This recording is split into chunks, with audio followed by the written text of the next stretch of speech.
Bonjour à vous tous qui êtes là, qui prenez part à ce culte en présentiel, mais aussi à vous qui nous suivez en distanciel, de près comme de loin. Que le Seigneur nous bénisse tous ensemble pleinement, qu'il nous remplisse de sa paix, de sa joie, et que la joie de l'Éternel soit notre force en ce jour, quels que soient les temps et les circonstances. Que Dieu, notre Seigneur, soit béni, élevé et glorifié. Seigneur, notre Dieu, nous bénissons ton nom. Je plaide le sang de Jésus-Christ, l'agneau de Dieu, qui a ôté le péché du monde, qui a ôté nos péchés en faveur de ton peuple, qui prend part à ce culte en présentiel, en distanciel, en direct comme en décalé. Père, oui, je plaide le sang de Jésus-Christ en notre faveur et je proclame en vertu de l'autorité que le Seigneur m'a conférée pour l'édification de son peuple, je proclame la victoire du sang de l'agneau de Dieu sur nos vies, sur cette maison, sur ce culte, oui, dans tous les aspects de ce culte, contre tous nos ennemis qui opèrent contre nous, de près comme de loin. Le Saint-Esprit qui couvre la terre comme l'océan couvre le fond de la mer, vous voit et vous inflige la victoire du sang de l'agneau de Dieu. Je proclame que vous êtes vaincus, vous tous qui vous disposez, oui, à être des agents du diable pour s'opposer à l'œuvre du ministère, pour s'opposer à ce culte. Oui, que vos œuvres retombent sur vous, que vos maisons soient ruinées, que votre postérité soit ruinée, que votre héritage soit détruit. Au nom de Jésus-Christ, au nom de Jésus-Christ, nous proclamons que notre Seigneur règne souverainement sur toutes choses et que ses ennemis soient neutralisés. Oui, où qu'ils soient, de quelque manière qu'ils opèrent, Père, que ta gloire remplisse ce lieu. Amen. Merci Seigneur. Régner dans la vie par Jésus-Christ, lui seul. Et ce matin, nous poursuivons dans ce thème, sans doute le dernier message, avant de passer au thème de la vie de victoire que nous avions mis entre parenthèses.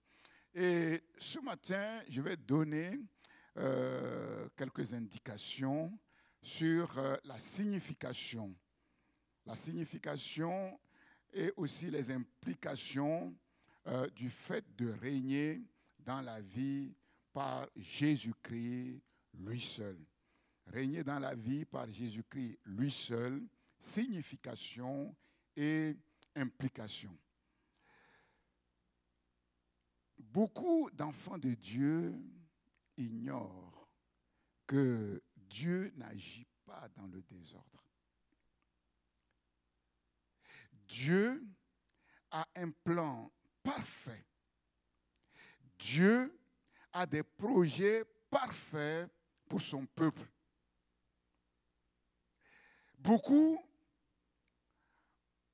pensent que Dieu nous a sauvés, c'est très bien, nous sommes sauvés, et puis après, on se débrouille comme on peut, cas un, cas en attendant qu'un jour Jésus revienne, et puis on va rentrer dans le ciel. Non, ce n'est pas cela. Dieu nous a sauvés pour un but bien précis. Il y a un point de départ, il y a un point d'arrivée, et entre les deux, il y a un processus. À moins de rentrer dans ce processus, mais notre vie spirituelle est en vain. Quand Dieu a délivré Israël de la servitude de l'Égypte, Dieu les a délivrés de la servitude de l'Égypte pour les conduire quelque part. Il y avait une destination précise. Et cette destination, c'était Canaan. Et entre les deux, entre l'Égypte et Canaan, le peuple Israël devait passer par un processus dans le désert. Et dans le désert, Israël devait apprendre l'obéissance et la soumission à son Dieu, pour que son Dieu puisse le qualifier, pour qu'à Canaan, ils soient vainqueurs de leurs ennemis, qu'ils puissent les déposséder effectivement de leur propriété. C'était très clair. Et nous avons vu que parce que la plupart du peuple d'Israël a refusé le processus de Dieu dans le désert, la plupart sont morts dans le désert. Le tout, ce n'est pas d'être délivré de l'Égypte. Encore faut-il arriver à Canaan. Et entre l'Égypte et Canaan, il y a un processus qui s'impose à tous les enfants de Dieu. Et tous ceux qui refusent de passer par ce processus, impossible d'arriver à Canaan. Et il faut le comprendre. La Bible déclare que tout ce qu'il a prédestiné, tout ce qu'il a prédestiné, tout ce qu'il a connu d'avance, tout ce qu'il a connu d'avance, c'est-à-dire qu'avant que le Seigneur nous appelle, Dieu nous connaissait. Tout ce qu'il a connu d'avance, il les a prédestinés, destinés à l'avance pour un but bien précis. Prédestiné à quoi? À être semblable à l'image de son Fils unique. Ça veut dire quoi? Nous sommes, en tant qu'enfants de Dieu, prédestinés à la perfection. La perfection, c'est qui? C'est Jésus-Christ. Nous sommes prédestinés à être semblables à l'image de Jésus-Christ, son Fils unique, afin que Jésus-Christ soit le premier-né d'un grand nombre de frères. Et ceux qu'il a prédestinés, il les a aussi appelés. Ceux qu'il a appelés, il les a aussi justifiés. Vous voyez le processus? Et ceux qu'il a justifiés, il les a aussi glorifiés.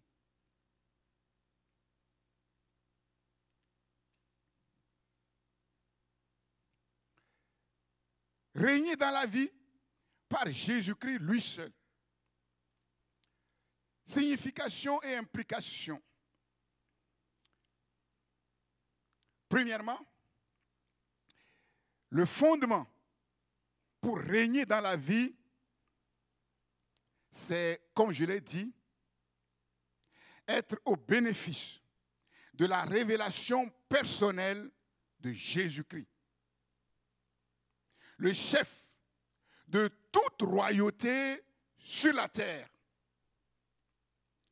La révélation personnelle de Jésus-Christ. Si vous ne connaissez pas personnellement qui est Jésus-Christ, il est impossible de régner dans cette vie. Que signifie le mot révélation?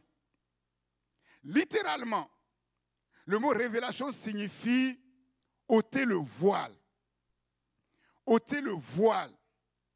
C'est-à-dire dévoiler une chose cachée de telle sorte que cette chose soit vue et connue telle qu'elle.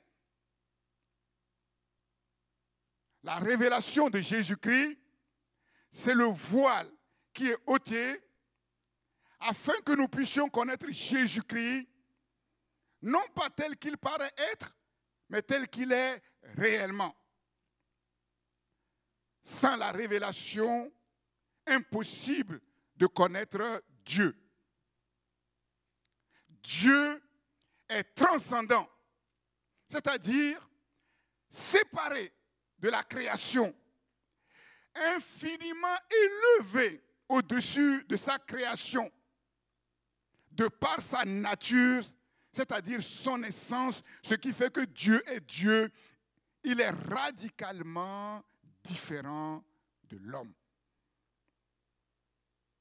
La Bible dit que Dieu habite une lumière inaccessible. Inaccessible, ça veut dire quoi? Il n'y a pas d'accès. Une lumière inaccessible qu'aucun homme n'a vue. Personne n'a vu cette lumière.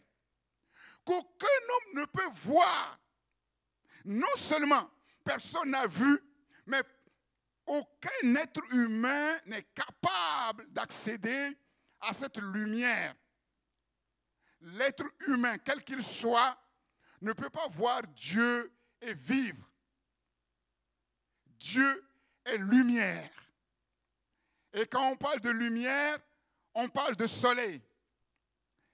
Vous avez remarqué, quand le soleil brille de toute sa force midi, et qu'il brille de toute sa force, essayez de le regarder avec vos yeux. Difficile de regarder le soleil.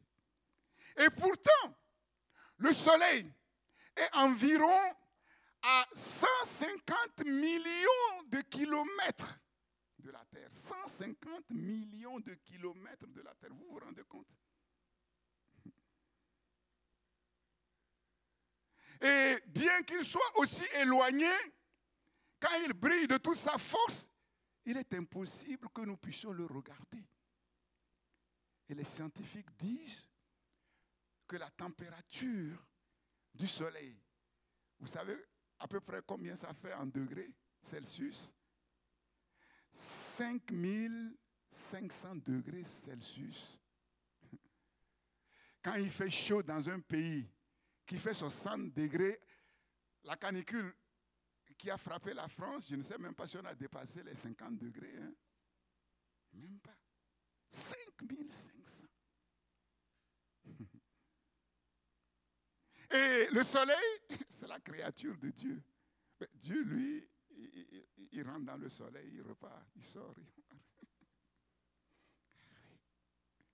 Beaucoup jouent avec ces choses. Ah, j'ai vu Dieu. Bon.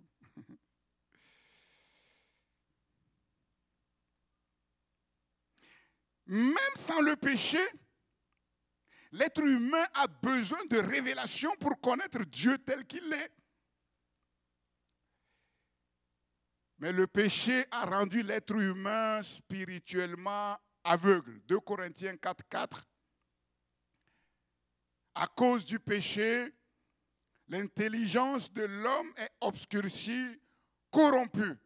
Romains 3:11.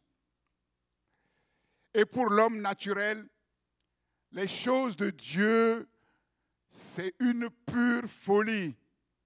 1 Corinthiens 2:14. L'homme naturel, pour lui, les choses de Dieu, c'est de la folie. Incapable de comprendre les choses de Dieu. Et vous comprenez que pour que l'être humain, quel qu'il soit, puisse connaître Dieu, il est absolument nécessaire que Dieu lui-même se révèle. La révélation de Dieu se concentre en 2 points principaux. Premièrement, la révélation de la personne même de Dieu. Qui Dieu est réellement? Qui est réellement Jésus-Christ? Vous savez que ceux qui ont vécu au temps de Jésus-Christ l'ont méconnu. Pourtant, ils l'ont vu.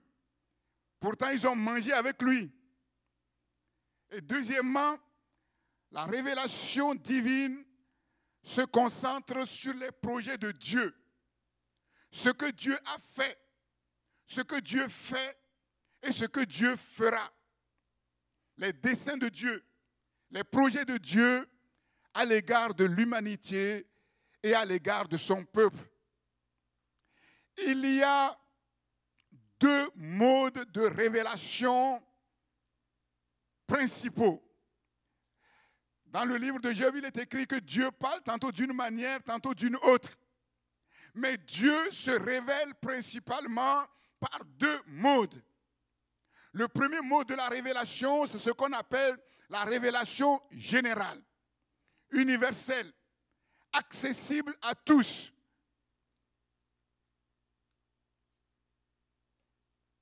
La création, l'univers dans lequel nous vivons. Le psaume 19, versets 1 à 7, nous parle de cette révélation générale qu'est la création. Et le psaume commence en ceci: les cieux racontent la gloire de l'Éternel. En fait, la nature, le monde dans lequel nous vivons, c'est comme un livre ouvert. Et quand nous le regardons attentivement, la création nous parle en fait de la puissance de Dieu, de l'amour de Dieu, de la bonté de Dieu, des splendeurs de Dieu. Les cieux racontent la gloire de l'Éternel. Et Paul dit dans Romains que les perfections invisibles de Dieu, sa puissance éternelle et sa divinité se voient comme à l'œil nu quand on considère son œuvre, son ouvrage, la création. La deuxième révélation générale, c'est la conscience. La conscience. Tout être humain est sensible à la notion du bien et du mal. Romains 2, versets 12 à 16. La conscience,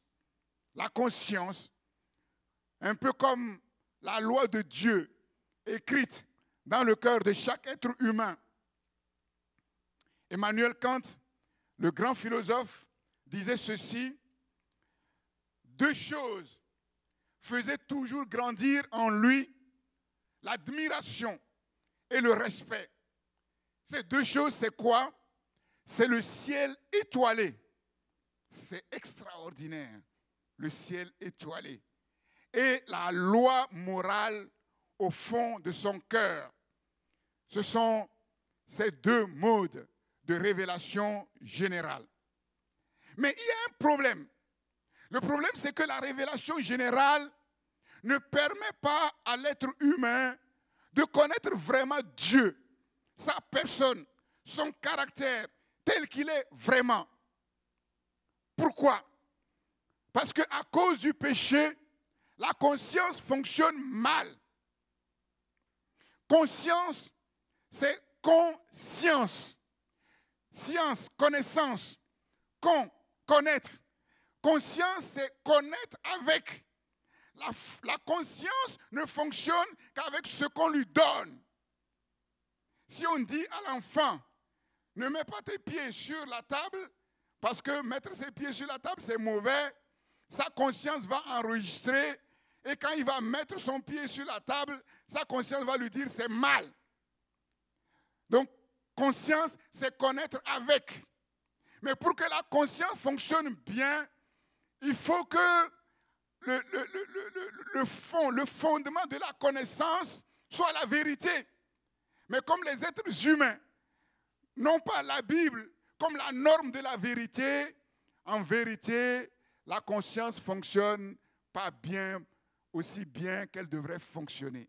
Et quand nous regardons la création, d'un côté, nous voyons la mer, c'est extraordinaire, ça nous parle de la grandeur de Dieu. Mais quand la mer se met en furie, tout le monde fuit. Donc, si on veut regarder simplement, on veut connaître Dieu, ça veut dire que Dieu, là, parfois, il faut le fuir. Ah non, c'est pas comme ça. Dieu est amour. Donc, on voit qu'à cause du péché, tout est gâté. De telle manière que quand on regarde la nature, c'est difficile. Sans oublier le péché cardinal qui a tout gâté. L'être humain préfère adorer la créature plutôt que le Créateur qui est béni éternellement. L'idolâtrie, le péché cardinal, le cancer spirituel de l'humanité. L'être humain préfère s'adorer lui-même, adorer l'homme, adorer les baleines, adorer le ciel, adorer les animaux, plutôt qu'adorer Dieu qui est béni éternellement. Et à cause de cela, la révélation générale ne permet pas de connaître Dieu tel qu'il est. Il faut un autre mode de révélation. C'est ce que les théologiens appellent la révélation spéciale. Et la révélation spéciale porte sur les actes de Dieu. Sur les actes de Dieu dans l'histoire. Ce que Dieu a fait dans l'histoire qui témoigne qu'il est Dieu. Et quand on regarde l'histoire, on voit que Dieu a fait beaucoup de choses qui démontrent qu'il est Dieu. Le déluge nous enseigne la souveraineté absolue de Dieu, sa puissance extraordinaire. Nous savons qu'à l'époque de Noé, Dieu a détruit l'humanité par le déluge. Les actes de Dieu en Égypte, Dieu a dit à Moïse, j'aurais pu frapper Pharaon en un instant et le détruire, le cramer en une seconde, mais je l'ai laissé subsister afin, oui, que mon nom soit connu par tout le monde.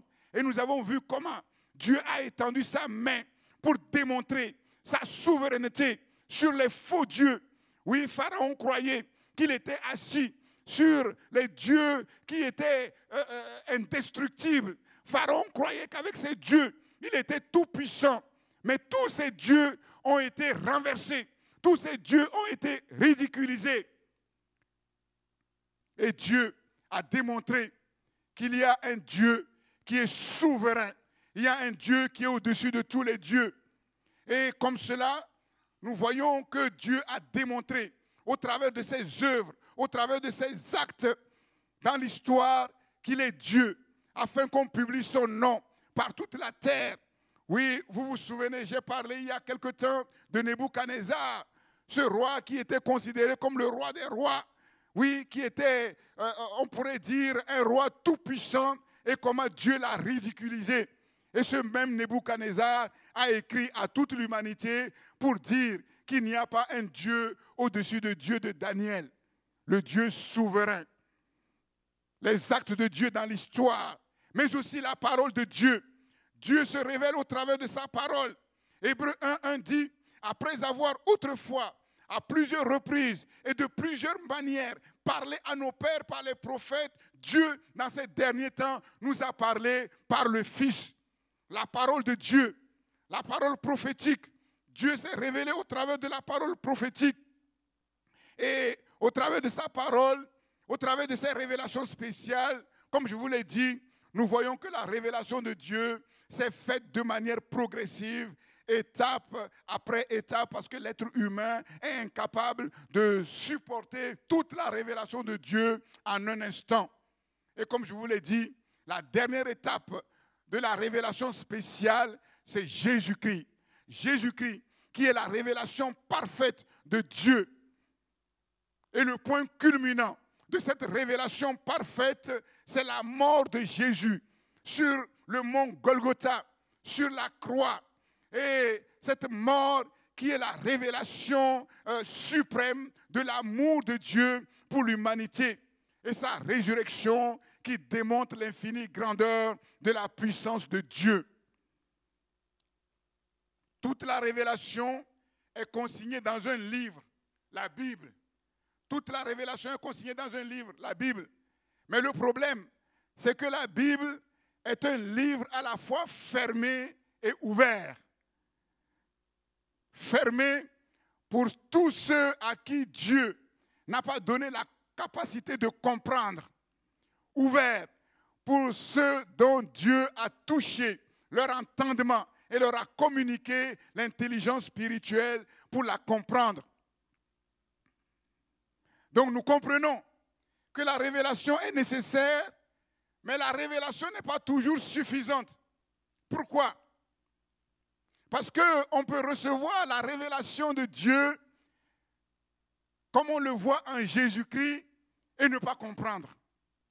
Jésus-Christ était sur la terre, la révélation parfaite de Dieu, mais ses contemporains n'ont rien compris.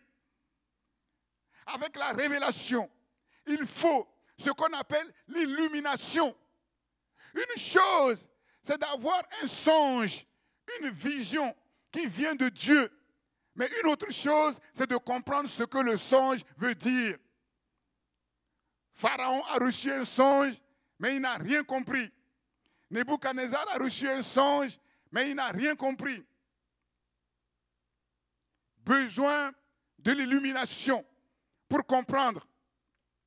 Sinon, l'homme va déformer, pervertir la révélation comme il le fait avec la révélation générale dans la création.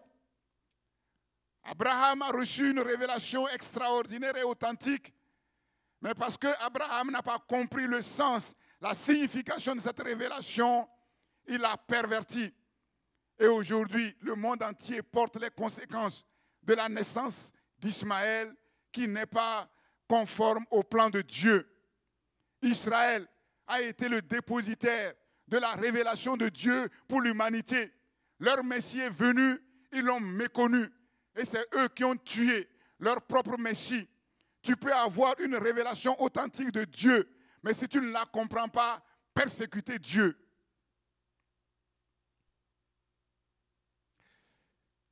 Il faut l'illumination.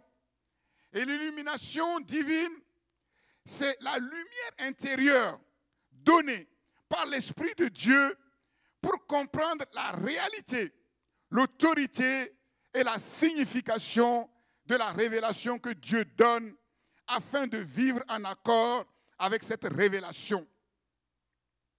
Les prophètes qui ont reçu la révélation de Dieu pour nous les communiquer au travers de la parole, la plupart ne comprenaient pas du tout ce que cette parole voulait dire. Et dans 1 Pierre chapitre 1 verset 10 à 12, il est écrit qu'ils ont sondé l'esprit qui était en eux pour comprendre la signification des paroles qui leur a été données, mais Dieu leur a dit non, que ce n'est pas pour eux que cette parole a été donnée, mais c'est pour nous.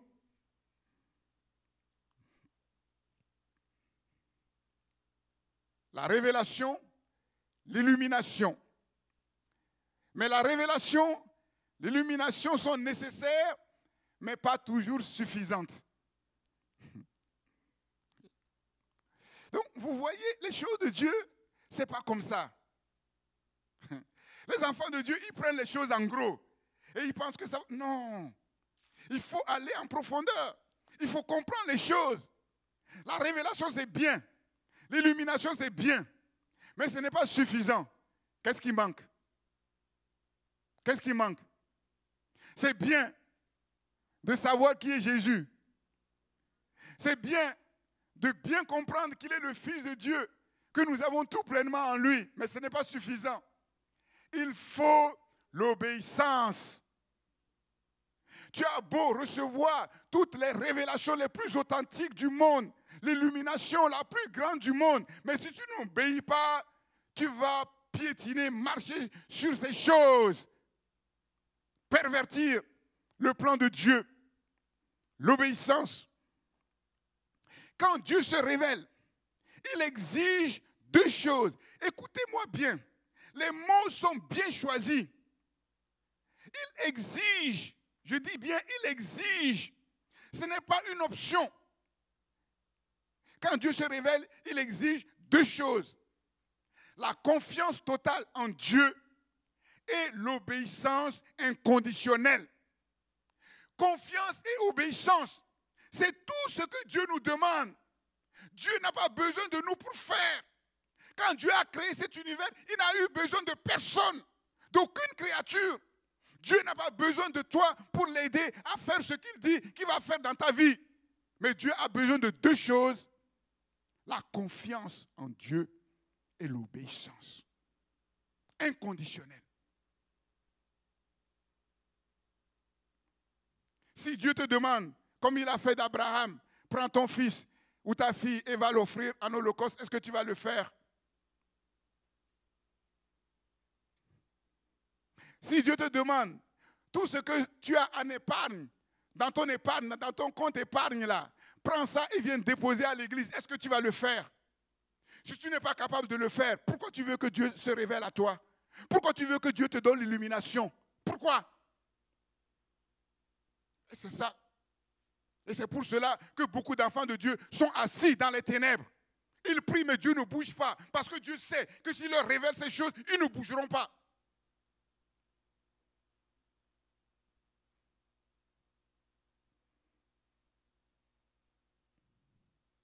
La révélation divine n'est donc pas une simple information. Comme quand tu t'assois pour écouter les informations à la télé et tu te lèves pour vaquer à tes occupations comme si tu n'avais rien entendu. Non. La révélation de Dieu est une règle de foi. Ta foi doit être fondée uniquement sur ce que Dieu te révèle. Voilà pourquoi je vous dis, quand certains enfants de Dieu disent, moi j'ai toujours cru en Dieu, ce n'est pas la foi de Dieu. Parce qu'ils sont en train de dire qu'avant même qu'ils naissent, ils ont reçu la révélation de Dieu. Puisque c'est la révélation que nous recevons de Dieu qui fonde notre foi. Si Dieu ne nous a pas révélé quelque chose, si nous mettons notre foi sur cette chose, c'est du bluff. Il faut le comprendre. La foi biblique nous est donnée par la révélation. Et la révélation que Dieu nous donne devient une règle de foi. C'est sur ces choses que nous fondons notre foi. Et elle devient une règle de conduite. Nous devons régler notre vie, notre conduite uniquement sur ce que nous savons de Dieu et de ce que nous savons que Dieu attend de nous. C'est une règle, c'est une norme. Dieu n'a pas créé l'être humain pour qu'il vive au gré de ses fantaisies, de ses caprices et de son imagination. La révélation divine est impérative. Impérative. Parce que Dieu est carré. Dieu est parfait. Dieu ne bricole pas. Quand Dieu est venu nous trouver, nous étions imparfaits. Nous étions dans la boue du péché. Mais Dieu nous a sortis de la boue du péché pour nous amener quelque part, pour nous équarrir, c'est-à-dire pour nous rendre parfaits comme son Fils. Si nous n'entrons pas dans ce processus de la perfection progressive, nous croyons en vain. Dire que tu es chrétien, mais ton caractère ne change pas, ta vie ne change pas, c'est du bluff, c'est du mensonge. Si tu restes dans ces choses-là, Jésus-Christ reviendra, il va repartir et tu resteras sur la terre. Il faut le comprendre. Dieu nous a pris à un point et il nous amène à un autre point. Si nous ne laissons pas Dieu faire, Dieu ne fera rien. Le christianisme, ce n'est pas de la religiosité. Ce n'est pas de belles paroles. Moi, j'aime mon Dieu. Moi, je crois en mon Dieu. Moi, je sers mon Dieu. Ce n'est pas ça. Dieu ne bricole pas. Deutéronome 29, 29.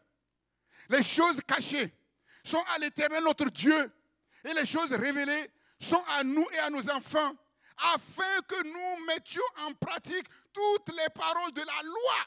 Que nous mettions en pratique. Dieu nous révèle ces choses pour qu'elles deviennent une norme de foi, une norme de conduite, de vie et de comportement.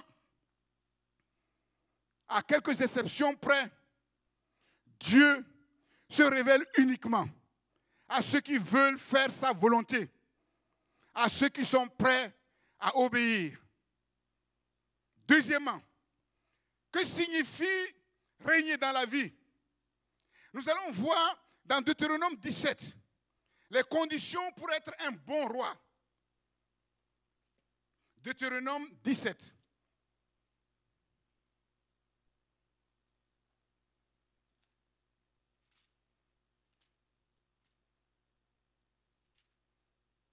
Deutéronome 17, je lis à partir du verset 14. Deutéronome 17, 14. Ici sont clairement exprimées les prescriptions relatives à la royauté. Lorsque tu seras entré dans le pays que l'Éternel ton Dieu te donne, lorsque tu le posséderas, que tu y auras établi ta demeure et que tu diras, je veux mettre un roi sur moi, comme toutes les nations qui m'entourent. Tu mettras sur toi le roi que choisira l'Éternel, ton Dieu. Ce n'est pas comme au temps des juges où chacun faisait ce qui lui semblait bon. Tu prendras un roi du milieu de tes frères. Tu ne pourras pas te donner un étranger qui ne soit pas ton frère, mais qu'il n'ait pas un grand nombre de chevaux, qu'il ne ramène pas le peuple en Égypte pour avoir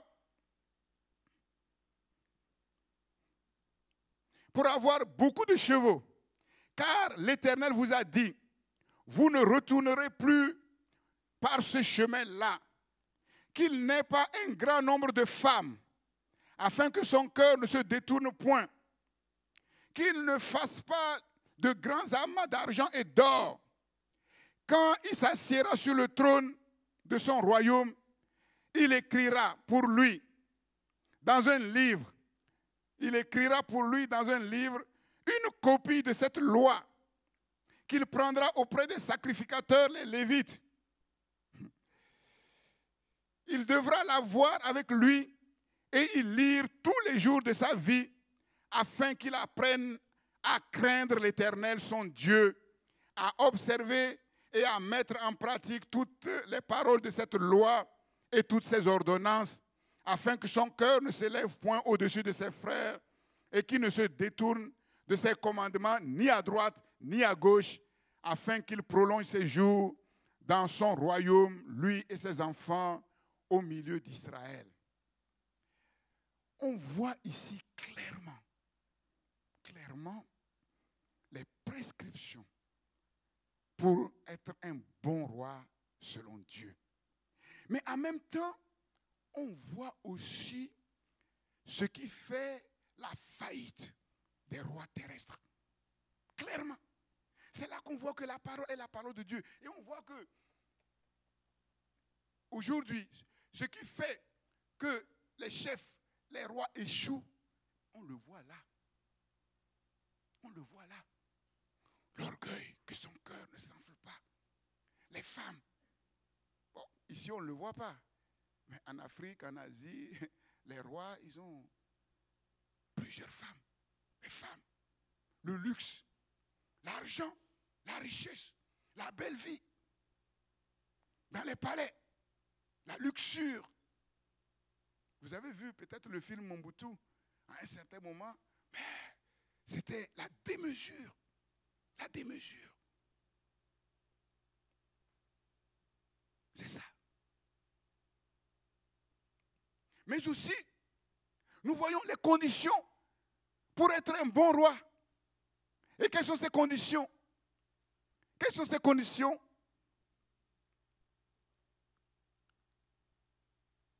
Obéir à Dieu. C'est simple. Obéir à Dieu.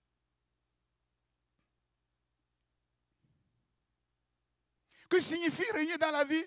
Premièrement, c'est simplement servir Dieu. Servir le roi des rois, le Seigneur des seigneurs, celui qui est la source de toute royauté. Servir Dieu. Comment faire pour être un bon roi? Lire la parole, comprendre ce qui est écrit, obéir. Obéir. Craindre Dieu, obéir à ses commandements, faire sa volonté, régner, c'est simplement servir Dieu. Deuxièmement, régner, c'est dominer. Dieu a dit que le roi que vous allez établir sur vous ne vous ramène pas en Égypte. Israël était en Égypte. Mais Israël n'a pas régné en Égypte. Israël n'a pas dominé au milieu des Égyptiens. Mais Israël a été dominé. Il était esclave. Pourquoi? Ils ne connaissaient pas leur Dieu. Et ne connaissant pas leur Dieu, ils ont servi les idoles comme les autres nations, comme l'Égypte. Régner, c'est dominer. Un roi qui ne domine pas, un roi qui n'a pas de force, un roi qui n'a pas de puissance, ne peut jamais être un bon roi. La preuve, on dit du président des États-Unis, l'homme le plus puissant de la terre. Nous vivons en territoire ennemi. Nous sommes dans le monde, mais nous ne sommes pas du monde. La vie, de manière générale, la vie naturelle, humaine, comme la vie spirituelle, peut être résumée dans cette image d'une rive à une autre. Et vous vous souvenez, je vous ai dit que Jésus-Christ, a forcé les disciples à s'embarquer. Ils devaient passer d'une rive à l'autre. Mais entre les deux, ils devaient traverser la mer qui était en furie. Et nous voyons ici, résumé, l'histoire de chaque vie sur terre. Naturellement, un jour, nous venons au monde. Un autre jour, nous mourons d'une rive à l'autre. Mais entre les deux, qui que tu sois, tu traverses la mer en furie. La vie spirituelle également peut être comprise au travers de cette image. Jésus a dit aux disciples d'aller à l'autre bord. Ils étaient dans la volonté de Dieu. Un jour, nous naissons spirituellement et un jour, nous irons au ciel. Soit que nous mourons dans le Seigneur et nous nous retrouvons avec le Seigneur, soit que nous sommes en vie et que le Seigneur vienne nous enlever d'une rive à une autre. Mais entre les deux, nous sommes embarqués dans une barque sur une mer qui est souvent en furie.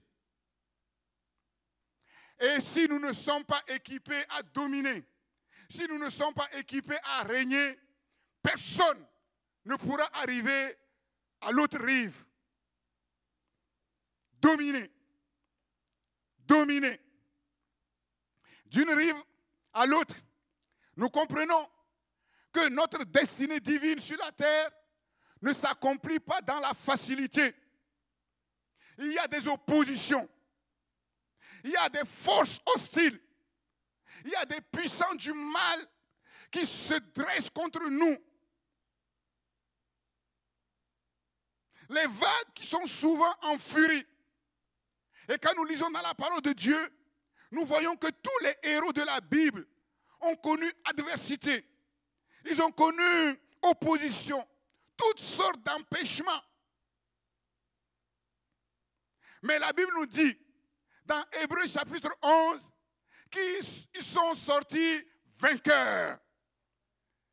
Ils ont été vainqueurs de toutes ces oppositions, de tous ces empêchements. Comment ont-ils été vainqueurs? Uniquement par leur foi et par leur obéissance. Dominer, c'est un impératif. Le diable ne connaît pas 10 000 langages. Il ne comprend que le langage de la force.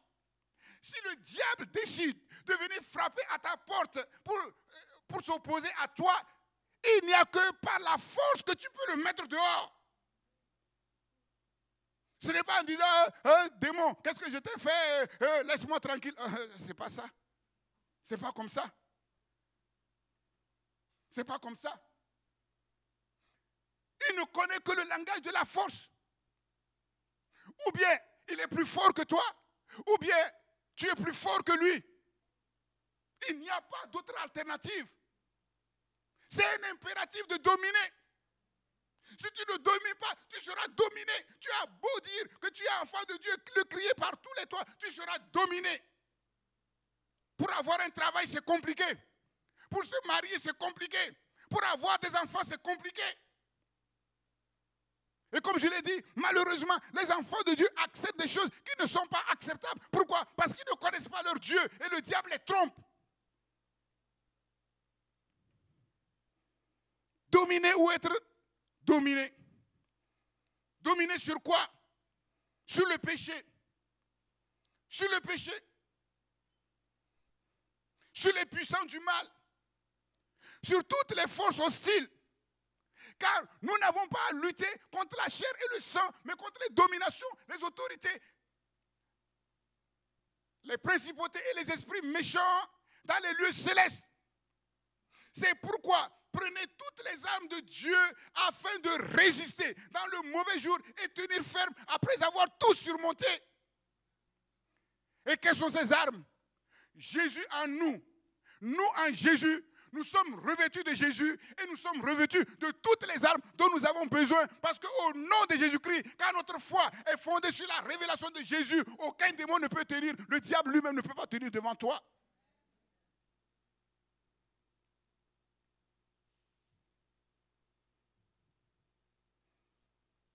Dominer sur le péché. Les chrétiens qui vivent dans le péché, ils sont vaincus. Jésus a dit, le diable n'a aucune prise sur moi. Pourquoi? Parce qu'il n'a rien à moi. Il n'y a rien chez moi qui appartient au diable. Si tu vis dans le péché, tu as quelque chose du diable chez toi. Tu as quelque chose du diable dans ton cœur. Vaincu.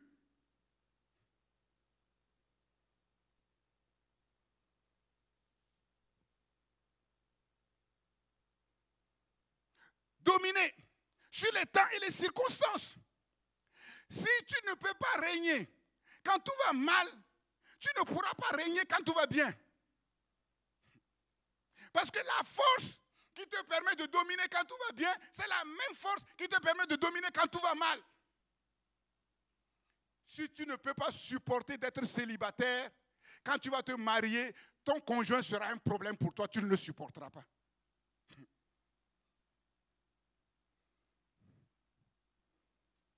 Quand tu es pauvre, tu n'as pas d'argent. Si tu ne peux pas régner dans la pauvreté, quand tu auras l'argent, l'argent va te dominer. Il faut le comprendre. Il faut le comprendre.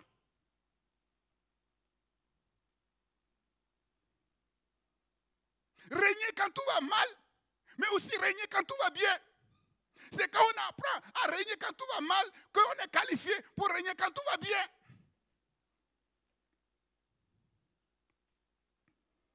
Paul dit, j'ai appris à être content dans l'état dans lequel je suis. Je sais vivre dans l'abondance, je sais vivre dans l'humiliation. Je puis tout par celui qui me fortifie. Paul est en train de dire ici, quand tout va bien, je règne. Quand tout va mal, je règne. C'est ça, le vrai règne. Ce règne-là, où les chrétiens disent, ouais, ils attendent, oh, ils viennent à l'église contents, ils louent le Seigneur parce qu'ils ont eu un travail, parce qu'ils ont eu une prime là, ils sont contents. Et puis quand ça va mal, ils tirent une mine incompréhensible. Non, c'est pas ça, régner. C'est pas ça. Régner sur notre cœur. Ces puissants du mal, ces forces hostiles, ne nous combattent pas seulement de l'extérieur, mais nous combattent de l'intérieur. Les convoitises qui ne sont pas réglées, l'orgueil qui n'est pas réglé, l'idolâtrie qui n'est pas réglée. Autant de forces et de puissances hostiles qui se manifestent dans nos cœurs. Veille sur ton cœur par-dessus toute chose, car de lui viennent les sources de la vie. Régner dans nos maisons. Régner dans nos maisons. Tu ne peux pas régner à l'extérieur si tu ne sais pas régner dans ta maison. Mais comment régner dans ta maison? C'est que tu as la sagesse et la douceur pour régler les problèmes à la maison. Si tu es une femme querelleuse, si tu es un mari querelleur, tu règnes sur quoi? Sur les margouillards, sur les crapauds, oui, sur les mouches. C'est pas ça le règne. Ce n'est pas de frapper du poing sur la table, c'est moi le chef ici. Ce n'est pas ça. Ce n'est pas de frapper sur le poing, sur la table en disant moi je ne suis pas une serpillère. Ce n'est pas ça le règne. Le règne, c'est qu'en toute chose, il y a un problème. Oui, tu te mets à genoux, tu demandes la sagesse de Dieu. Seigneur, qu'est-ce qui se passe? Ah, cette fois-ci, c'est moi qui ai tort et tu viens demander pardon. Tu vois que c'est l'autre qui a tort, mais il ne comprend pas. Tu as la sagesse de Dieu pour lui faire comprendre les choses. C'est ça, régner. Avec douceur.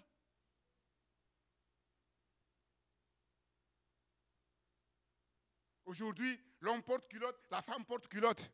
Et ils se déchirent. Et ils viennent à l'église, ils s'asseyent, ils chantent comme si rien ne se passe. Oui, on peut tromper les hommes, mais on ne trompe pas Dieu. On ne trompe pas Dieu. Et ça te sert à quoi? Ça ne te sert à rien. Tu vas aller où avec ça?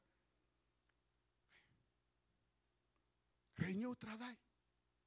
Régner au travail. Dans nos relations. Parce que les gens voient qu'on a une sagesse qu'ils n'ont pas. Qu'on a une stature qu'ils n'ont pas. C'est ça. Et quand ça chauffe, d'habitude, ils nous regardent bizarrement, mais quand ça chauffe, mais ils viennent vers nous. Ils viennent vers nous. Je vous ai dit, une fois au début de mon ministère, j'ai fait une formation. Et dans cette formation, moi, quand j'arrive quelque part, je ne dis pas que je suis chrétien, encore moins que je suis pasteur. Si je suis chrétien, ça doit se voir. Si ça ne se voit pas, ça veut dire que c'est du bluff. Encore plus, pasteur, je n'ai rien dit. Sans rien dire à la fin, tous sont arrivés à la conclusion que j'étais pasteur. Ils venaient me voir pour demander conseil, sans rien dire. C'est l'Esprit qui rend témoignage. C'est Dieu qui rend témoignage. C'est vrai que les hommes qui ne connaissent pas Dieu nous combattent parce qu'ils sont un peu jaloux. Le diable les pousse à nous combattre. Mais quand ça chauffe, ils ont les yeux aussi pour discerner. Quand ça chauffe, ils viennent chercher aussi leur part. Dominer, vous l'avez compris, c'est vivre dans la victoire du Christ. Parce que la Bible déclare que nous avons été délivrés du pouvoir du péché. Nous ne sommes plus esclaves du péché. La loi de l'esprit de vie en Jésus-Christ nous a affranchis de la loi du péché et de la mort. Romains 6, 14, Romains 8, 2. La Bible déclare que nous avons été délivrés de la puissance des ténèbres, de la puissance satanique, de la puissance démoniaque. Nous avons été transportés, transplantés dans le royaume de son Fils bien-aimé. Alléluia. La Bible déclare que nous sommes parfaitement acquittés. Il n'y a donc aucune condamnation pour ceux qui sont en Jésus-Christ. Acquittés complètement. Il a détruit l'acte dont les ordonnances nous condamnaient et qui subsistait contre nous. Il l'a détruit complètement, il l'a cloué à la croix. J'aime bien la traduction de Quen. Quen dit, Jésus-Christ a effacé l'acte aux 1000 articles qui nous accusaient. L'acte aux 1000 articles, 1000, ça veut dire qu'on ne peut pas compter en fait. Et c'est ça qu'il faut comprendre. Si tu n'es pas acquitté, si tu n'es pas pardonné par Jésus, si tu n'es pas devenu enfant de Dieu, il y a au ciel 1000 articles qui te condamnent. C'est écrit, tout est consigné. Il y a des livres dans lesquels sont écrits toutes nos fautes. 1000 articles. Et Quen dit, il a effacé l'acte aux 1000 articles qui nous accusaient, car il mentionnait tous nos manquements à la loi de Dieu. Il l'a annulé et l'a cloué à la croix. Colossiens 2, 14. Dominer, c'est être délivré des hommes. Et l'homme duquel nous devons être premièrement délivrés, c'est nous-mêmes. Et nous savons que l'être humain est méchant. Troisièmement, régner, c'est vivre en tant qu'homme nouveau, selon le modèle de l'homme par excellence, Jésus-Christ. C'est-à-dire disciple du Christ, frère de Jésus, prince du royaume de Dieu, représentant du Christ sur la terre, gérant des richesses et des affaires du Père céleste, source de bénédiction, canal de bénédiction sur la terre. En fait, en dehors de cet homme Jésus-Christ, toute royauté est faillite. Toute royauté est faillite. Tous les rois de la terre qui ont régné sans Dieu ont tous plus ou moins échoué. L'ADN de chaque être humain est formaté pour échouer, pour la tragédie. Et il n'y a en cela aucune exception. Et c'est le témoignage de la parole de Dieu à l'égard de tous les grands hommes qui ont marqué l'histoire, comme nous l'avons vu dans l'histoire de Nebuchadnezzar, et même dans la vie de tous les héros de la Bible, qui s'appellent Abraham, Moïse, David, Élie, Pierre et Paul, et j'en passe. Personne n'aurait su qui étaient vraiment ces hommes-là si la caméra de la parole de Dieu n'avait fait un zoom sur leur vie. Et nous avons vu la faillite de tous ces hommes. La faillite de tous ces hommes. Et il en est ainsi pour tout être humain. Sans Dieu, sans Jésus-Christ, c'est la faillite assurée. Mais ces hommes que la Bible honore, qui sont considérés comme des témoins, s'ils ont pu régner, comme Abraham, comme Moïse, comme David, comme Élie, comme Pierre, comme Paul, comme les autres, c'est uniquement à cause de Jésus-Christ. Et c'est la leçon universelle pour tous les êtres humains. La vraie royauté ne se trouve qu'en Jésus-Christ, Jésus-Christ lui seul. Ça ne sert donc à rien de faire le zoom sur le péché de l'autre. Fais d'abord le zoom sur ton propre péché pour qu'il soit réglé devant Dieu. Pourquoi tu te fâches? Parce que tu vois ton frère en train de se gratter parce qu'il a des poux sur la tête. Mais quand toi-même, tu te grattes à cause des poux que tu as sur ta propre tête, tu ne te fâches pas. Pourquoi tu veux enlever la poutre qui est dans l'œil de ton frère, de ta soeur, de ton mari, de ta femme, la brindille qui est dans l'œil de ton prochain, alors que tu as une poutre dans ton propre œil? Ça ne veut pas dire qu'il ne faut pas s'exhorter mutuellement. Ça ne veut pas dire qu'il ne faut pas reprendre un frère ou une sœur quand il a péché. La Bible dit, quand ton frère a péché, reprends-lui. S'il refuse, prends 2 ou 3. S'il refuse, dis-le à l'église. C'est pour son bien, c'est pour le sortir de son péché.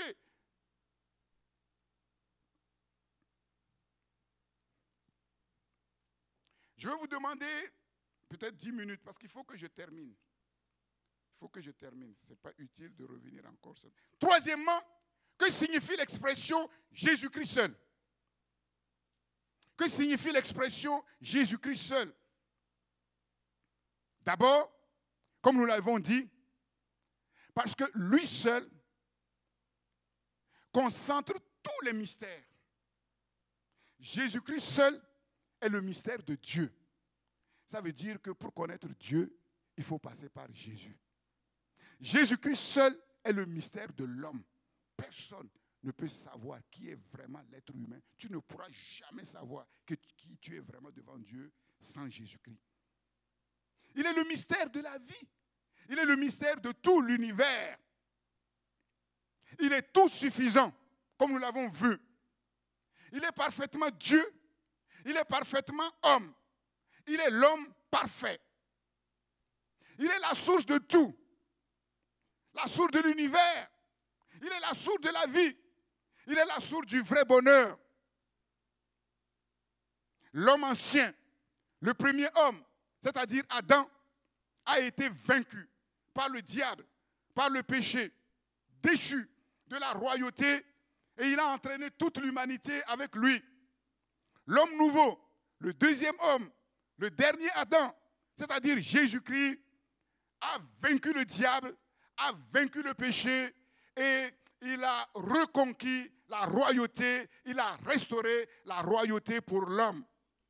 Et il entraîne toute l'humanité dans la victoire et dans la royauté. 2 impératifs pour régner. 2 impératifs pour dominer. Premier impératif, être une nouvelle créature. Être une nouvelle créature. Être né de nouveau. Ce n'est pas de la théorie.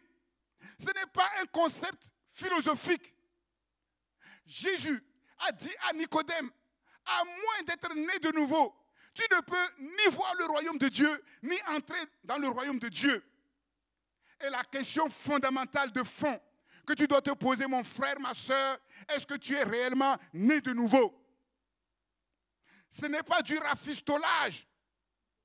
Certains croient que être né de nouveau, c'est avec la parole de Dieu, essayer de se rendre meilleur, essayer d'améliorer son caractère. Ce n'est pas ça.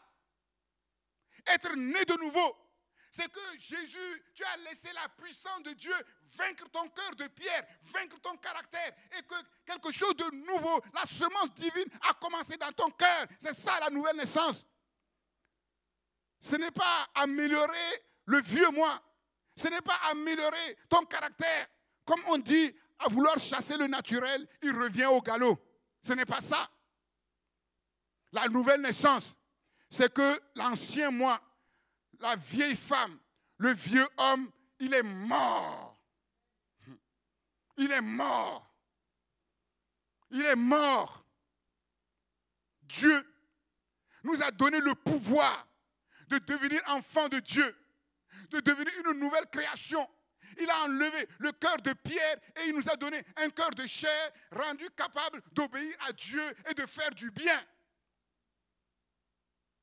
Si tu restes assis dans ton caractère là qui ne change pas en croyant que tu es né de nouveau, tu te trompes toi-même. Je te dis la vérité. C'est un impératif. À moins d'être né de nouveau, il n'y a rien. Tôt ou tard, ce sera la tragédie. Tôt ou tard, ce sera l'échec. Et si tu es né de nouveau, on doit le voir aussi. Le changement doit se voir. La progression doit se voir. Il faut que vous naissiez de nouveau. Jésus dit à Nicodème, il faut que vous naissiez de nouveau. Beaucoup laissent cela de côté. Ils s'asseyent sur leur vision. Dieu m'a révélé ceci. Dieu m'a montré cela. Ce n'est pas ça la nouvelle naissance. Satan aussi voit. Les sorciers aussi voient. Ce n'est pas ça. Il faut que vous naissiez de nouveau. Le Christ en vous, l'espérance de la gloire. Le Christ en nous, ça veut dire quoi? Que nous sommes devenus un autre homme, une autre femme, un homme nouveau, une femme nouvelle, un prince et une princesse du royaume de Dieu. Deuxième impératif, l'impératif de la croissance en maturité spirituelle. Le tout n'est pas de devenir enfant de Dieu. Le tout n'est pas de naître de nouveau. Encore faut-il grandir jusqu'à la stature parfaite de Christ en maturité spirituelle. Jean-Baptiste a dit, il faut qu'il croisse et que moi, je diminue. Comment? Par l'obéissance à Christ et à sa parole. Pourquoi m'appelez-vous Seigneur, Seigneur, et vous ne faites pas ce que je vous demande de faire?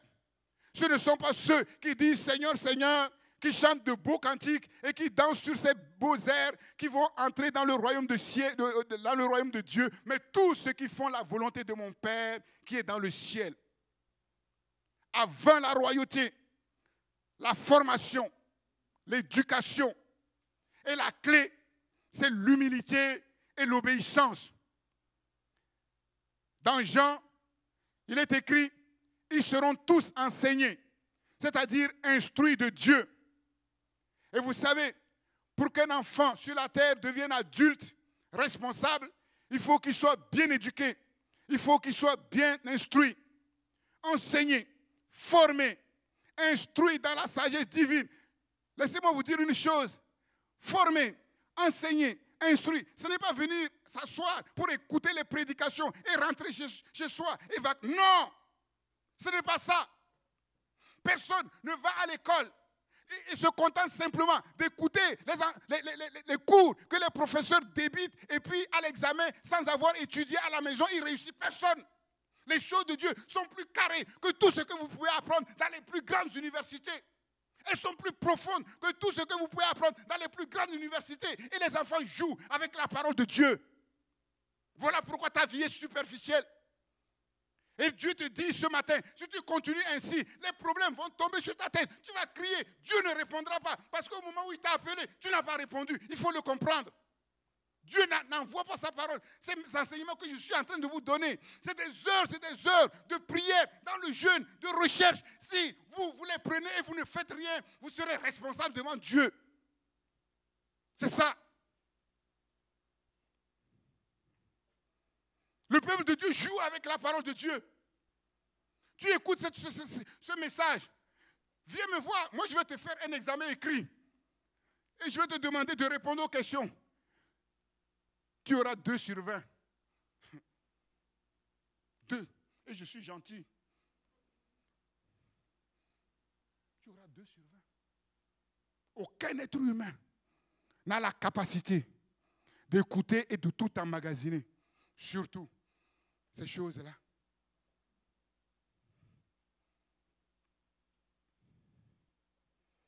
Bien enseigné. Le rôle fondamental de la parole de Dieu, 2 Timothée 3,16 dit, la parole de Dieu est utile pour enseigner. Pour enseigner, convaincre. De quoi? De péché. C'est la parole de Dieu qui devient comme un miroir de ton âme, de ton cœur, pour te montrer ce qui ne va pas dans ta vie. Et il faut que tu te laisses convaincre. Et pour corriger, il faut que tu te laisses corriger par la parole de Dieu. Sinon, il n'y a rien. Il n'y a rien. La parole de Dieu a le pouvoir créateur. La parole de Dieu a le pouvoir correcteur. Il n'y a que la parole de Dieu qui peut te corriger.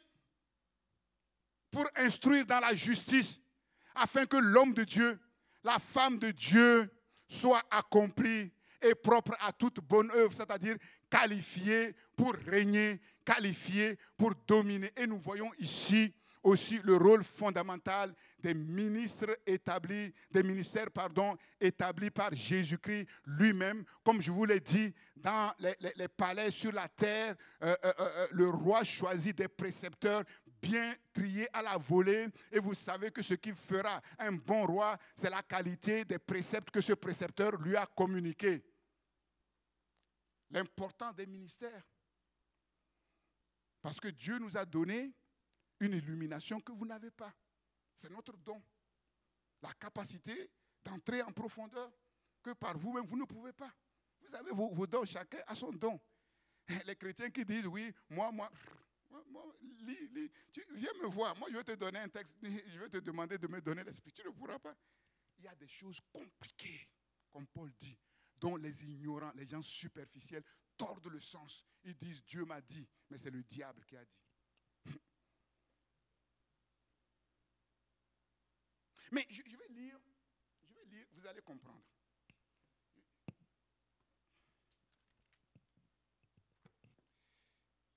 Écoutez-moi, je vais lire dans la version QN. Éphésiens 4, verset 11. Ces dons aux hommes sont variés. Il s'agit des ministères, les 4 ou 5 ministères selon que vous mettez le pasteur et le docteur ensemble ou pas.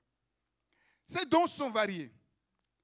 Il nous a donné certains frères comme apôtres, comme porte-parole de Dieu, c'est-à-dire prophètes, comme évangélistes, d'autres encore comme bergers et enseignants. On les met ensemble parce qu'à cause du « et », c'est-à-dire pasteur et enseignant. Tous ces dons ont été accordés pour le perfectionnement des chrétiens. Ça veut dire quoi pour le perfectionnement des chrétiens? Ça veut dire quoi? Répondez vite. Non, mais perfection, pour rendre les chrétiens parfaits. Pour rendre les chrétiens parfaits. Afin qu'ils soient tous convenablement équipés pour leur service et que chacun soit rendu capable d'exercer son ministère en vue de la formation du corps du Christ. Il nous a donné ses frères, mais ces ministères, ils ne sont pas au-dessus des autres. Ce sont des frères parmi d'autres frères. Voilà, nous sommes tous frères dans une même maison. Seulement dans la maison, on a des fonctions différentes. C'est tout. Sinon, on est sur le même pied d'égalité.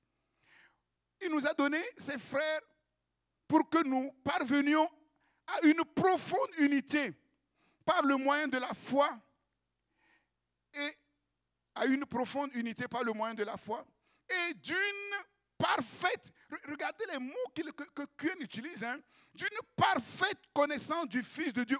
C'est ça le but de Dieu. Dieu ne bricole pas. Dieu ne bricole pas. Il y a un cap, il y a un but, une parfaite connaissance du Fils de Dieu. Je vous ai dit, pour régner, il faut la révélation du Fils de Dieu. Et c'est cette révélation que je vous communique par le Saint-Esprit, que nous devenions majeurs,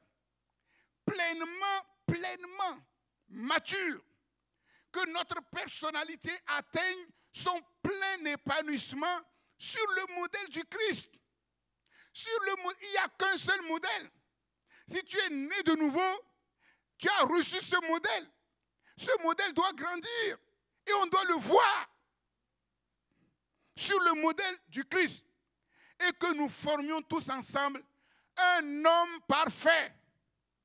Un homme parfait qui constitue la plénitude qui nous vient du Christ. Regardez les mots utilisés. Perfection, plénitude. Ce dont on a parlé, nous avons tout pleinement en lui. Car il ne faut pas que nous restions toujours de petits enfants. Donc Dieu dit, sans cela, tu peux être né de nouveau de manière authentique, mais tu vas vivre à l'église comme un petit enfant, comme des enfants qui jouent sur la cour de la récréation, comme j'aime à le dire. Ressemblant à des esquifs, c'est-à-dire des petits bateaux ballottés par les flots et entraînés ça et là par chaque coup de vent, je vous ai dit, on doit traverser tous la mer qui est en furie. Donc, il n'y a que les adultes qui vont traverser, les enfants, ils vont être ballottés à gauche, à droite. C'est-à-dire, chaque doctrine en vogue sur Internet, on va à gauche, à droite. Et ce qu'on voit sur Internet, on vient l'imposer à l'Église comme si c'était le Saint-Esprit. Pas de discernement. Ne soyons pas à la merci des hommes instables. En fait, ces gens-là qui ne sont pas bien formés, ils sont à la merci des hommes. Je vous ai dit, on doit être délivré de l'homme instable et sans scrupules qui, par leur art de présenter leur investigation mensongère, cherchent à entraîner les autres dans les séductions de l'erreur. Non, Dieu veut que nous maintenions fidèlement la vérité dans l'amour et que nous la prêchions par toute notre vie. C'est-à-dire, notre témoignage, c'est notre vie qui doit parler à notre place, notre comportement. Ainsi, nous entrerons dans une communion toujours plus intime avec celui qui est la tête de l'Église, le Christ vivant. Nous grandirons vers lui à tous égards, jusqu'à ce que nous ayons pleinement atteint sa stature. Sa stature. C'est ça. Sa stature. Mais c'est Dieu qui le fait. C'est Dieu qui le fait. Nous comprenons bien que cette perfection, c'est Dieu qui le fait. Mais croyons-nous à ces choses? Sommes-nous disposés à obéir à cette parole qui veut nous conduire dans la perfection? Et nous voyons que Jésus, bien que fils de Dieu, il a suivi le même processus. Jésus aurait pu commencer le ministère même à 1 an. Il aurait pu faire le ministère à 12 ans. À 12 ans, il épatait les docteurs de la loi de son époque. Mais il a commencé le ministère à quel âge? 30 ans. Réfléchissez. Aujourd'hui, là, dès que quelqu'un pense qu'il y a quelque chose, tout de suite. Non, ce n'est pas comme ça. 30 ans. Réfléchissez. 30 ans. 30 ans. En plus, lui, du début jusqu'à la fin, il était parfait. Parfait. Ce n'est pas notre cas. Nous, on veut vite, vite, vite, vite. Lui, il était parfait. Mais il lui a fallu 30 ans pour que le processus arrive à maturité. Et Luc 2,52 dit ceci. Et Jésus croissait, c'est-à-dire grandissait en sagesse, en stature et en grâce devant Dieu et devant les hommes. Le but de l'enseignement, c'est être des hommes faits, accomplis, adultes, mûrs, parfaits en Christ, enracinés, fondés en lui, affermis par la foi. La Bible dit que tout disciple accompli sera comme son maître. Et Dieu nous a donné les moyens de grâce pour arriver à cette perfection, pour arriver à être qualifié pour régner et dominer. Et ces moyens de la grâce, c'est ce que nous avons vu. La surabondance de la grâce et le don de la justice. Vous voyez, Dieu ne dit pas l'abondance de la grâce, la surabondance de la grâce. Ça nous parle de quoi? En fait, ça nous parle de la royauté divine dans la faiblesse humaine. Et comme nous sommes si faibles, il faut que la grâce de Dieu soit surabondante pour pouvoir couvrir tous les domaines de faiblesse. La puissance de Dieu dans la faiblesse humaine. Nous portons ce trésor dans des vases de terre. C'est ce que la Bible dit. La Bible dit dans Psaume chapitre 8, verset 3, en fait, que c'est par la bouche des nourrissons, des petits enfants qui têtent, que Dieu confond ses ennemis. Confond ses ennemis. Et le parallèle dans Matthieu 21, c'est qu'il a tiré la louange de la bouche des enfants. Ça veut dire quoi? Pour louer Dieu, il faut connaître Dieu. Ça veut dire que Dieu se plaît à se révéler à ceux qui sont de petits enfants. L'humilité, l'obéissance. Dieu a choisi les choses faibles du monde pour confondre les fortes. Les choses folles du monde pour confondre les sages. Et Dieu a dit à Paul, qui souffrait de cette écharde, qui avait cette grande faiblesse physique en lui, Dieu lui dit, non, ne regarde pas à ta faiblesse, ne regarde pas à tout cela, ne regarde pas à gauche et à droite, mais regarde à ma grâce. Ma grâce te suffit, car ma puissance se manifeste dans la faiblesse. Et Paul, qui était prompt à l'obéissance, qui avait un cœur comme un enfant, a dit, dans ce cas-là, oui, Seigneur, Amen, Seigneur, je ne regarde pas à ces choses-là.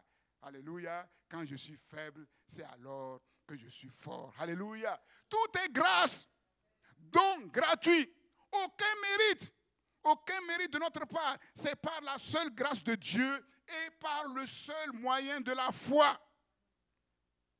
Et je vais terminer. C'est là où on tombe toujours sur ce fondement. C'est là vraiment la révélation de l'amour de Dieu en fait pour l'homme. Comment on peut prendre soin d'un être humain si faible, si capricieux, si bizarre, si tordu? Comment? Une seule chose, c'est l'amour. Une seule chose, c'est l'amour. C'est l'amour. Car Dieu a tant aimé le monde qu'il a donné son Fils unique afin que quiconque croit en lui ne périsse point, mais qu'il ait la vie éternelle. Et Romains 8, j'aime bien ce verset, verset 32, Romains 8, verset 32.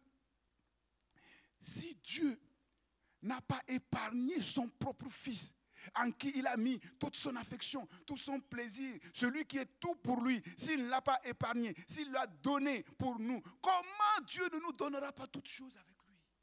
Mais c'est logique. Pourquoi Dieu ne nous donnera pas toutes choses? Il a donné le meilleur. Mais pourquoi ne pas donner le moins? Il a donné le plus. Pourquoi ne pas donner le moins?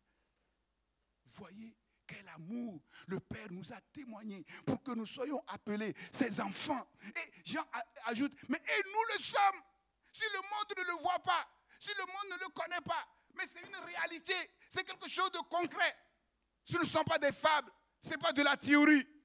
Si tu es réellement né de nouveau, tu es aimé, chéri du Père Céleste, la révélation de l'amour de Dieu pour l'homme. C'est la révélation du mystère de l'amour de Dieu, de l'amour du Fils de Dieu pour nous. Jean chapitre 15, verset 13 à 15, Jésus dit, il n'y a pas de plus grand amour que de donner sa vie pour ses amis. Il a fait ce que l'expression la plus ultime de l'amour qui puisse exister sur la terre. Et comme nous l'avons vu, le Père aime le Fils et il lui a tout donné. Le Fils nous aime et il nous a tout donné. Comme le Père m'a aimé, moi aussi, je vous ai aimé. Jean 15, verset 24. C'est extraordinaire. Et moi, je ne veux pas passer à côté de ce plan extraordinaire par des caprices, par des choses de rien du tout. C'est la révélation du mystère de la valeur infinie.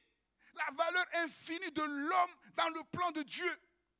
Par tes sens naturels, tu ne peux pas comprendre ces choses-là. Par tes yeux naturels, tu ne peux pas voir ces choses.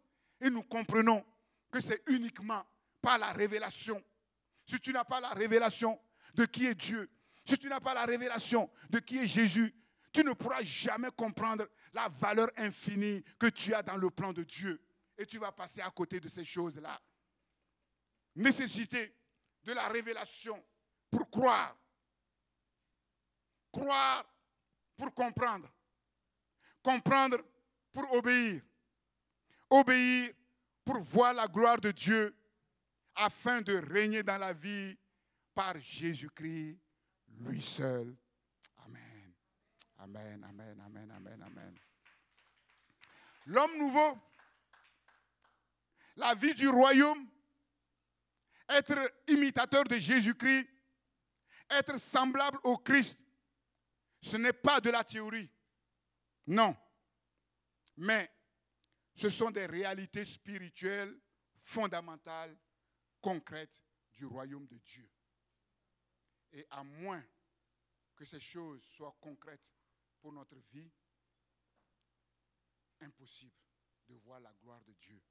Impossible d'accomplir sa destinée. Impossible d'accomplir ces choses grandes et merveilleuses que le Père a préparées pour nous. Et vous comprenez pourquoi toutes ces forces du mal, toutes ces puissances hostiles, elles font tout pour nous dénigrer. Elles font tout, utilisent les circonstances pour nous dénigrer. nous pousse à échouer, nous pousse au péché pour ensuite dire non, mais tu crois que comme tu es là, Dieu va t'aimer. Non, ce n'est pas possible, tu te trompes toi-même. Non, l'amour de Dieu ne repose pas sur ce que nous faisons. L'amour de Dieu repose sur ce que Jésus a fait pour nous et sur le fait que nous mettons, notre foi repose sur ce que Jésus a fait pour nous. C'est tout. C'est tout. Comme je l'ai dit, Dieu voulant, peut-être une autre fois, je vais parler de l'homme nouveau, de la vie du royaume. Comme je vous l'ai dit, que ces enseignements ne vous passent pas au-dessus de la tête. Je vous l'ai dit, c'est le fruit de longues années de la recherche de Dieu, dans le jeûne et dans la prière. Et quand vous regardez bien, vous voyez, comme je l'ai dit, la révélation est progressive. Étape après étape, en fait, on monte, on monte, on monte, on monte.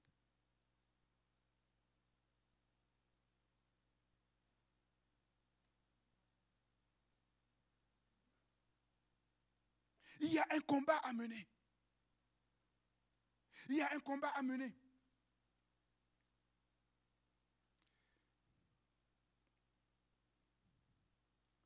Quand vous regardez dans les actes des apôtres, bien sûr, Jésus, qui a connu toutes les oppositions terribles. Vous regardez dans les actes des apôtres, on voit toutes les oppositions que les apôtres et les disciples ont rencontrées. Mais est-ce qu'ils ont été vaincus? Non. Non. Parfois, Paul disait, Dieu m'a mis quelque chose à cœur, mais j'ai été empêché. Romains 1, 13, 15, 52.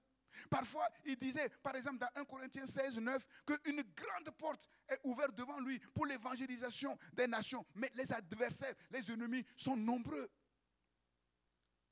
Ne soyons pas des chrétiens naïfs. Parfois, même au milieu de nous, il y a des agents de Satan. Il y a des agents de Satan. Je ne suis pas en train de vous dire de soupçonner. Non, il ne faut pas être naïf. Il ne faut pas être naïf. Dans les 12 apôtres, il y avait un agent de Satan. Mais est-ce que Jésus s'est embêté? Non. À la fin, son compte sera réglé. Il faut être fou pour oser défier Dieu. Et j'ai dit à Dieu, ça suffit maintenant. Il y a des temps où il faut résister. Mais il y a des temps aussi où il faut déclarer la guerre. Puisqu'ils ne veulent pas comprendre, nous aussi, nous allons nous lever.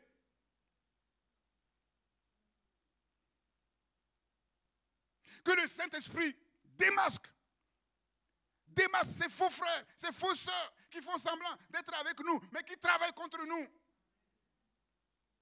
Qu'ils soient démasqués, qu'ils soient dévoilés, terrassés, et qui ne se relèvent qu'au prix d'une confession publique. Et ceux qui s'entêtent que le même sort qui a été réservé à Pharaon et son armée d'élite qui a poursuivi Israël vers la mer Rouge, le même sort qui a été réservé à Pharaon et son armée d'élite, le même sort leur soit infligé. Le même sort que Dieu a réservé aux ennemis de Daniel et ses compagnons, le même sort leur soit réservé. Ce n'est plus le temps de s'amuser, bien-aimés. Nous devons nous lever dans la prière, combattre sans répit, dans l'obéissance, dans la puissance du Saint-Esprit, avec détermination, ces forces hostiles, ces puissances du mal qui s'opposent à nous, à notre héritage, à notre vocation, à notre Église et à la vision que Dieu nous a donnée. Trône, dignité, domination, autorité, nous avons vu qu'elles sont toutes assujetties au Seigneur Jésus-Christ. Alléluia. Toutes vaincues par le Seigneur Jésus-Christ. Alléluia. Jésus a dit, c'est moi qui bâtis mon église, devant laquelle ni le pouvoir de la mort, ni les puissants de l'enfer ne pourront résister. Aucun ennemi ne pourra détruire mon église. Alléluia. Je vous ai donné le pouvoir de marcher sur toute la puissance de l'ennemi et rien ne pourra vous nuire. Est-ce qu'on peut se lever maintenant pour combattre ces puissances, pour combattre ces forces? Car nous n'avons pas à lutter contre la chair et le sang. Laisse le combat charnel de côté. Oui, ton ennemi, ce n'est pas ton mari. Ton ennemi, ce n'est pas ta femme. Ton ennemi, ce ne sont pas tes enfants. Ce ne sont pas tes parents. Ce n'est pas ton frère et ta soeur à l'église. Ne te trompe pas de combat, de cible. Seigneur, Nous disons ça suffit. Seigneur, nous disons ça suffit. Nous refusons tous les mensonges de l'ennemi. Nous refusons toutes les allégations de l'ennemi. Nous voulons renverser ce matin tous les pièges de l'ennemi. Seigneur, Seigneur, envoie ton feu, le feu du jugement sur toutes ces puissances hostiles, sur toutes ces puissances du mal. Oui, les trônes, les dignités, les dominations, les autorités qui trafiquent contre nous. Seigneur, tu les vois, Seigneur. Nous proclamons que ces puissances sont vaincues. Nous proclamons que leurs agents sont vaincus. Nous proclamons que toutes leurs œuvres sont détruites. Alléluia. Père, comme la pierre revient vers celui qui le roule, comme celui qui creuse un trou, il tombe, qu'il en soit ainsi pour eux. Que leurs œuvres retombent sur leur maison, que leurs œuvres retombent sur leur postérité, que leur héritage soit ravagé. Seigneur, Seigneur, Seigneur, nous invoquons ton nom. Nous ne sommes pas des enfants illégitimes. Nous ne sommes pas des enfants bâtards. Seigneur, nous avons accepté l'évangile. L'évangile qui a été une semence de vie, qui nous a donné le pouvoir de devenir tes enfants. Et tu nous qualifies pour être des princes régnant sur cette terre. Oh Dieu, Seigneur, tu vois toutes ces puissances. Tu vois toutes ces puissances. Tu vois toutes ces forces, Seigneur. Oh Dieu, le Saint-Esprit couvre la terre comme l'océan couvre le fond de la mer. Père éternel, nous disons ça suffit. Nous disons ça suffit. Nous prononçons sur ces puissances, sur ces forces, la victoire de la croix. La victoire de la croix. Nous plaidons le sang de l'agneau de Dieu. Nous plaidons le sang de l'agneau de Dieu. Et par la foi, nous faisons aspersion du sang précieux de Jésus-Christ dans tout l'univers, à l'est, à l'ouest, au nord, au sud, au centre. Nous proclamons la victoire du sang précieux de Jésus-Christ dans tout l'univers contre tous nos ennemis.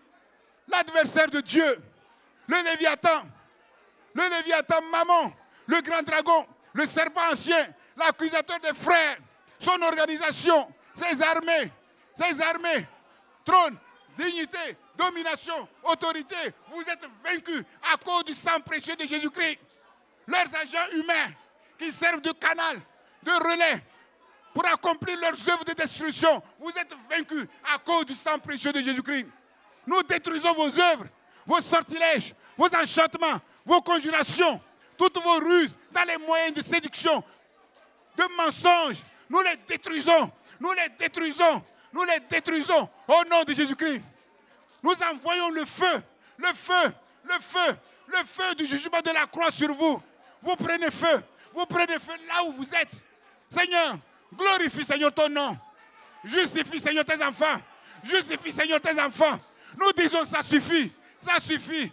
Seigneur, oh Dieu, donne la victoire à ton peuple Seigneur. Donne la victoire à ton peuple Seigneur. La victoire qui est acquise. La victoire qui est acquise une fois pour toutes. Seigneur, merci pour ta victoire. Merci pour ta victoire. Demandons maintenant l'abondance de la grâce du Seigneur Jésus-Christ, le don de sa justice pour accomplir notre vocation, c'est-à-dire régner dans cette vie par Jésus-Christ et par Jésus-Christ seul. La Bible dit qu'il est la tête et nous aussi nous sommes la tête. Il est premier et nous aussi nous sommes premiers. Nous sommes en haut de l'échelle et non en bas de l'échelle. Nous sommes la tête et non la queue. Proclamons sur nos vies l'abondance de la grâce de notre Seigneur Jésus-Christ, le don de sa justice. Et que cette grâce nous donne de grandir dans la connaissance, dans la révélation du Fils de Dieu. De grandir dans la stature parfaite de Christ. C'est-à-dire être des disciples accomplis, remplis de son amour, remplis de sa sagesse, de sa force, de sa puissance. Alléluia. Proclamons sur nous l'abondance de la grâce du Seigneur. Seigneur, tu dis, Seigneur, que tu nous as donné ta grâce avec surabondance. Et c'est cette grâce qui nous permet d'être qualifiés, Seigneur, pour te connaître, pour entrer dans la révélation de qui tu es, pour comprendre qui nous sommes, pour comprendre, Seigneur, le but pour lequel tu nous as rachetés, Seigneur. Père éternel, nous réclamons sur nos vies l'abondance de cette grâce, le don de ta justice, Seigneur, qui nous permettent de grandir dans la révélation de Jésus-Christ, de grandir jusqu'à la stature parfaite de Christ, rendu capable de dominer, de régner d'être des représentants du Christ sur la terre. Au nom de Jésus. Au nom de Jésus. Dernier sujet de prière. Croyons vraiment que c'est le temps de Dieu pour nous. C'est le temps de Dieu pour Christ, pour les nations.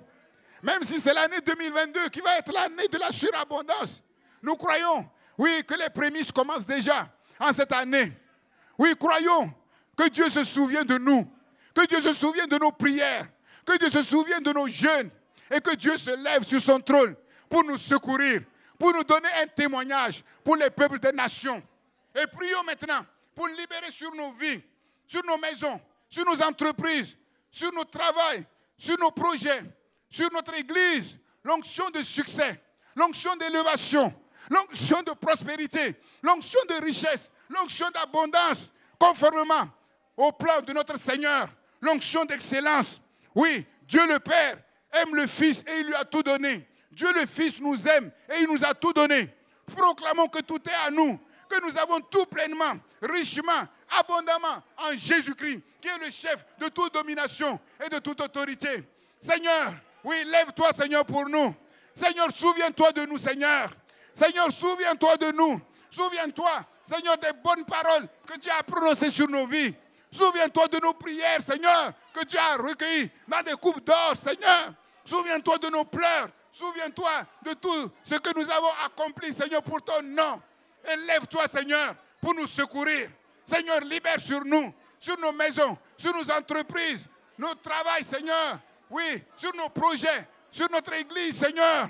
Oh Dieu, l'onction de succès, d'élévation, de richesse, d'abondance, de prospérité divine, l'onction d'excellence, au nom de Jésus-Christ. Parce que nous savons maintenant que tu nous aimes, Seigneur. Nous avons une valeur infinie dans ton plan, Seigneur, oh Dieu. Tout est à nous, Seigneur. Et le tout qui est à nous, nous voulons le réclamer. Nous voulons le réclamer par la foi. Nous voulons le réclamer par la foi, Seigneur. Oh Dieu, les bonnes choses que tu as préparées pour ta gloire, qu'elles soient libérées maintenant. Au nom de Jésus. Au nom de Jésus. Car ta parole dit, oui, que nous avons tout pleinement en toi. Seigneur, donne des ordres, oui, à toutes ces autorités. Et qu'elles obéissent au doigt et à l'œil. Que tout ce qui a été volé soit restitué, Seigneur. Oh Père éternel, donne-nous un témoignage pour les nations, Seigneur. Nous ne pouvons pas aller dans les nations comme cela, Seigneur, oh Dieu. Si cette vision vient de toi et si elle est authentique, Seigneur, oh Dieu, donne-nous toutes les ressources maintenant de cette vision afin que nous allions vers les nations. Oui, pour dire aux nations, Dieu nous a bénis et nous sommes venus pour vous bénir de la part de notre Dieu. Et que les nations reconnaissent en disant oui, nous sommes dans la joie parce que nous voyons que Dieu vous a bénis. Et nous aussi, nous puissions dire oui, nous sommes aussi dans la joie parce que Dieu nous a bénis, Seigneur. Seigneur, c'est à cela que tu nous as appelés. C'est à cela que tu nous as créés, Seigneur. Tu n'as pas créé le monde pour le malheur, pour la destruction, Seigneur. Non, non, non, ton amour ne peut pas faire ces choses. Pardon pour le péché. Pardon pour la convoitise, pour l'orgueil, pour la séduction, Seigneur. Oh Dieu de gloire, lève-toi et que nos ennemis reconnaissent que tu nous as aimés. Sois loué, sois béni, sois glorifié dans le nom de Jésus. Merci Seigneur. Amen. Amen. Notre culte en ligne est maintenant terminé.